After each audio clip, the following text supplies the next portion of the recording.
A'udzubillahi minasyaitonirrajim. Bismillahirrahmanirrahim. Baiklah kawan-kawan ngaji tafsir Al-Amsal, kita akan melanjutkan pembahasan kita. Setelah kita membahas tentang profil surat Al-Fatihah, nama-nama surat Al-Fatihah, keagungan dan keistimewaan surat Al-Fatihah, beserta mengapa dinamakan surat Al-Fatihah, kita akan melanjutkan pembahasan kita secara detail ayat per ayat dari surat Al-Fatihah, yang akan kita mulai dengan ayat Bismillahirrahmanirrahim, dengan menyebut nama Allah yang Maha Pengasih lagi Maha Penyayang. Kita ketahui bahwa setiap umat, setiap bangsa di berbagai belahan dunia, ketika mereka ingin melakukan sesuatu yang penting, mereka akan menyebutkan satu tokoh pembesar di kalangan mereka. Atau seperti sekarang kita melihat ketika mereka ingin membangun bangunan yang penting, membangun rumah peribadatan, membangun universitas atau apapun yang penting, maka mereka akan menyebutkan pembesar dari kalangan mereka, atau bahkan menamainya dengan nama-nama pahlawan dari kalangan mereka, atau bahkan memanggil seorang gubernur, seorang presiden untuk meletakkan batu pertama. Kan biasanya ada tuh, peletakan batu pertama akan diletakkan oleh gubernur A, presiden A, tokoh B, dan semisalnya. Atau bahkan di dalam suatu bangunan tersebut ada peresmian, diresmikan oleh presiden siapa atau pejabat siapa. Nah, ini dilakukan karena tokoh-tokoh pembesar, presiden ataupun gubernur atau kepala suku itu memiliki jasa yang besar bagi kaumnya, sehingga mereka menautkan, mereka melibatkan mereka agar bangunan itu menjadi lestari, penuh jasa dan penuh manfaat. Nah, begitu juga basmalah, yakni Bismillahirrahmanirrahim. Setiap manusia menginginkan perbuatannya kekal, perbuatannya lestari, perbuatannya bermanfaat terus menerus dari satu generasi hingga generasi seterusnya. Maka pertanyaannya, tokoh siapa yang abadi? Nama siapa yang kekal?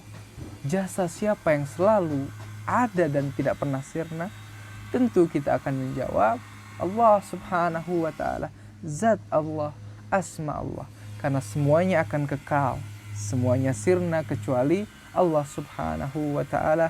Oleh karenanya hendaknya kita memulai segala sesuatu dengan nama yang paling abadi, yang kekal, tak pernah sirna, yaitu Bismillahirrahmanirrahim, yaitu dengan menyebut nama Allah yang Maha Pengasih lagi Maha Penyayang.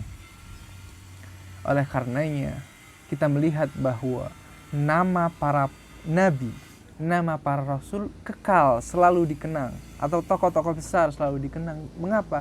Karena mereka selalu memulai dakwahnya, memulai pergerakannya dengan menyebut nama Allah Bismillahirrahmanirrahim. Selain itu juga di dalamnya terdapat nilai kemanusiaan yang agung, seperti keadilan, seperti kedermawanan, kasih sayang, sehingga mereka dalam dakwahnya, dalam perjuangannya bisa kekal dan abadi. Kemudian kita juga dapat melihat bagaimana Bismillah ini disebutkan oleh para nabi. Yang pertama yakni Rasulullah Shallallahu Alaihi Wasallam. Di awal-awal wahyunya, Allah memerintahkan kepada Rasulullah untuk membaca dengan nama Tuhan, sebagaimana disebutkan dalam surat Al-Alaq, yakni surat ke-96 kalau saya tidak salah, disebutkan bahwa Iqra bismi rabbik, bacalah dengan menyebut nama Tuhan. Kemudian kita ingat kisah Nuh, bagaimana Nabi Allah yang bernama Nuh ketika datang banjir bandang, air bah yang setinggi gunung, bahkan bisa melewati gunung, menimpanya, kemudian menaiki bahteranya, Nabi Allah Nuh memerintahkan para pengikutnya untuk membaca basmalah. Dan itu disebutkan, A'udzubillahi minasyaitonirrajim, wa qala irkabu fiha bismillahi majreha wa mursaha. Maka Nuh berkata, naiklah dan sebutkan bismillah, sebut nama Allah ketika ia berjalan dan ketika ia berlabuh. Kemudian Nuh dengan bahteranya sampai dengan selamat dan dengan keberkahan, dan diabadikan di dalam Al-Quran, Qila ya Nuhuh bid bisalamin minna wa barakatin alaika wa ala umamim mimman ma'ak. Difirmankan, wahai Nuh, turunlah dengan keselamatan dan keberkahan dari kami atas kalian dan atas umat-umat yang mukmin yang bersama kalian. Begitu pula kita juga melihat dalam kisah Nabi Allah Sulaiman ketika memulai suratnya kepada Ratu Saba dengan menyebut basmalah. Disebutkan juga dalam surat An-Naml ayat 30, A'udzubillahi minasyaitonirrajim, innahu min Sulaimana wa innahu bismillahirrahmanirrahim. Para umat terdahulu menyebut dengan nama tokoh besar, dan para nabi-nabi dan rasul menyebut dengan nama Allah, sehingga nama mereka, perjuangan mereka, bahkan pergerakan mereka bisa langgeng dikenang oleh seluruh umat hingga akhir waktu nanti. Disebutkan pula sebuah riwayat bahwa dari Rasulullah SAW bersabda, kullu amrin dhi balin lam yudhkar fihi ismullahi fahuwa abtar. Rasul bersabda, segala perkara yang penting yang tidak disebutkan di dalamnya nama Allah, maka ia terputus. Makna dari terputus adalah tidak diberkati. Begitu juga diriwayatkan dari Amirul Mukminin Sayyidina Ali bin Abi Thalib berkata, innal abda idza arada ay yaqra'a aw ya'mala amalan fayaqulu bismillahirrahmanirrahim fa innahu yubaraka fi. Apabila ada seorang hamba yang ingin membaca atau memulai segala sesuatu, maka hendaknya ucapkanlah bismillahirrahmanirrahim, karena sesungguhnya amalnya akan diberkahi. Begitu pula dari Imam Muhammad Baqir alaihi salam, beliau berkata, wa yanbagil ityanu bihi inda iftitahi kulli amrin azimin aw sagirin liyubaraka fihi. Maka hendaknya mendatangkan, membaca dengan nama Allah Subhanahu wa ta'ala, baik itu perbuatan yang dianggap kecil atau besar, agar perbuatan itu diberkahi. Ringkasnya, bahwa kelanggengan, kelestarian, keabadian suatu amal itu bergantung pada bagaimana dikaitkan atau tidaknya kepada Allah Subhanahu wa ta'ala. Nah, dari pembahasan kita yang singkat ini, maka kita akan mendapatkan poin penting bahwa hendaknya kita memulai segala sesuatu dengan mengucap Bismillahirrahmanirrahim. Oleh karenanya kita menemukan di setiap awal dari surat-surat Al-Quran dimulai dengan Bismillahirrahmanirrahim, ingin menunjukkan bahwa di dalamnya termuat suatu pesan untuk memberikan hidayah kepada manusia, mengajaknya kepada kebahagiaan dan hidup yang penuh kasih sayang. Walaupun kita melihat bahwa di surat At-Taubah tidak diawali dengan basmalah, karena di dalamnya terdapat ancaman, kecaman terhadap orang-orang kafir dan orang-orang musyrik di Mekah, karena ini tidak sesuai dengan kasih sayang dari Allah Subhanahu wa ta'ala.